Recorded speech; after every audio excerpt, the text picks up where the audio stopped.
Next, we'd like to call the Curriculum Committee, and Pauline is going to be the spokesperson. Good morning, everyone. My name is Paula Giroux. Before I begin, I would like also to thank Lawrence for saying the prayer. Lawrence, thank you. Also to thank Grand Chief, the elders, principals, commission members, and all the participants, and the committee members, the Education Committee, Curriculum Committee. I hope you can't hear I have a mechanical heart valve, and then when I get nervous, there's tapping, so if you hear tapping, that's what it is. It's not a big deal. I'm okay. I'd like to first introduce, by the way, that presentation, that was powerful. Thank you, Special Ed. I'd like to introduce the committee. When I call your name, could you please stand up? Yeah, Gladys Carmel, Esther Drew, Chief Lily Trollocan, Janet Flett Jones, Ira Henriette, Karen Victoria, Kathleen Lupcan, Agnes Sylvain, Bill Sylvain, and our elder at the table is Paulina Miniac, but unfortunately she's very sick at the hospital.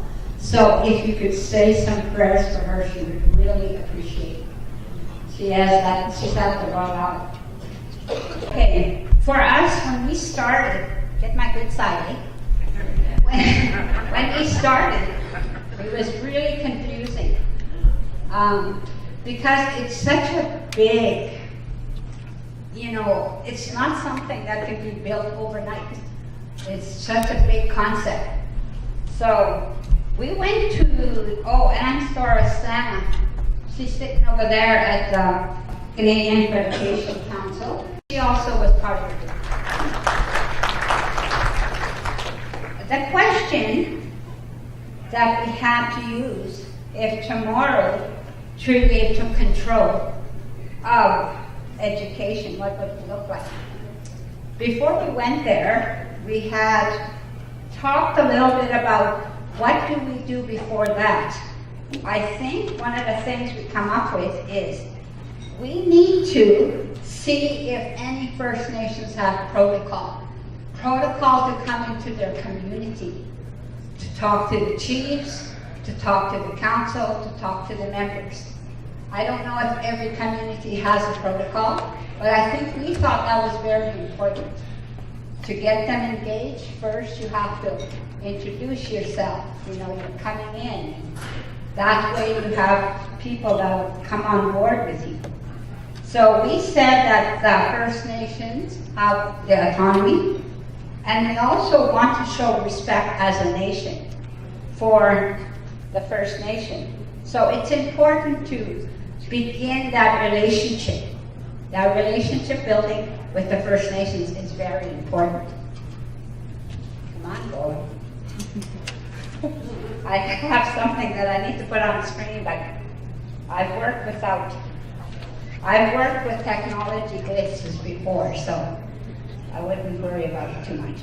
Now, when we went to the question, which is, like I said, if tomorrow you were given the opportunity to have your own education system, right away the committee thought, well, we wouldn't have any faith in Treaty 8 territory because the governance structure was not in place, and it's unclear. It's also unclear. There was no clear roles, and the responsibilities at each level of that governance is not there. So we have to start from scratch. I mean, we would be scrambling if we had to take our education over today if we had that opportunity.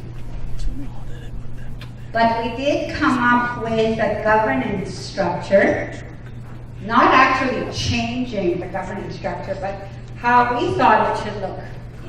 And I'm trying to put it on the screen for you. Well, Golden is trying, but it's not happening, I don't think. Okay. Oh, there it is. Why is it not on the screen? No. He's got it on his laptop, but it's not going on the screen. I'm trying, sorry.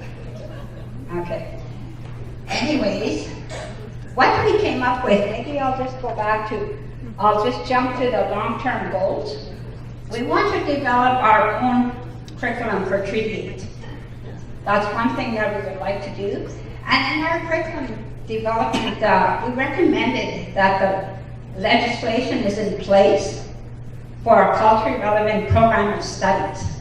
Right now, we use the program of studies with the province, their program of studies, just so they might accept our resources in other schools, because that's how they do it. If they don't pass your resources at Alberta Learning, then your resources become supplementary. If they're accepted by Alberta Learning, then they become part of the classroom.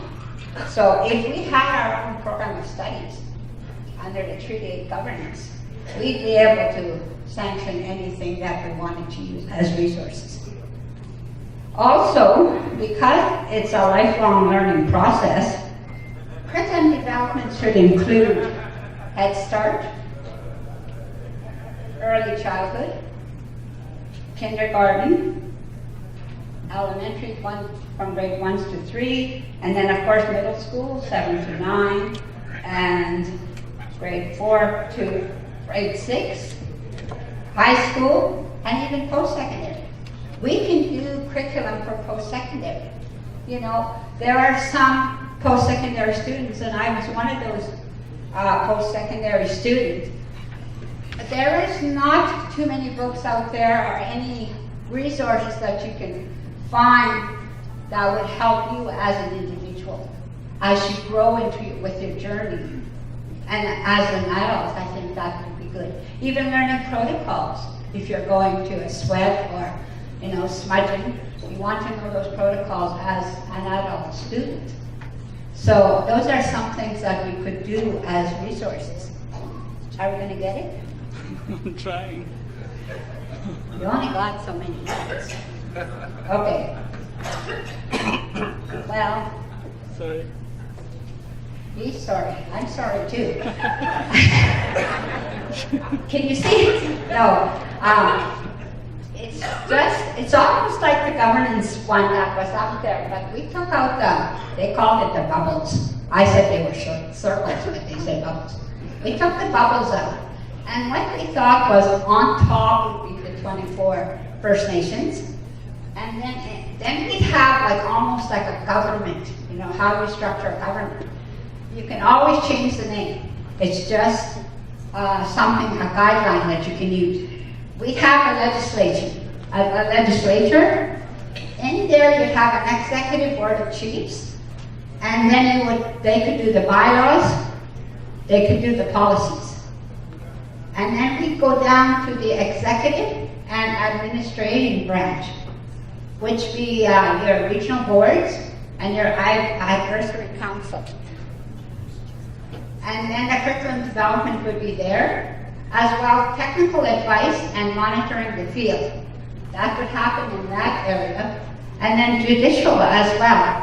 If we had a judicial part, we could do the bylaws, the policies, Copyright Act for our staff. And then of course Treaty 8 First Nations of Alberta would also be part of that. And then in the middle, they would all be giving support services to all the First Nations. But on the very top, the First Nations would be the ones that drive this governance. And I'm sorry that it didn't go on screen because it's beautiful colors. Anyway, we were hoping that we would have some time to work on the curriculum as well while we were together, but it didn't happen. But these people, that's to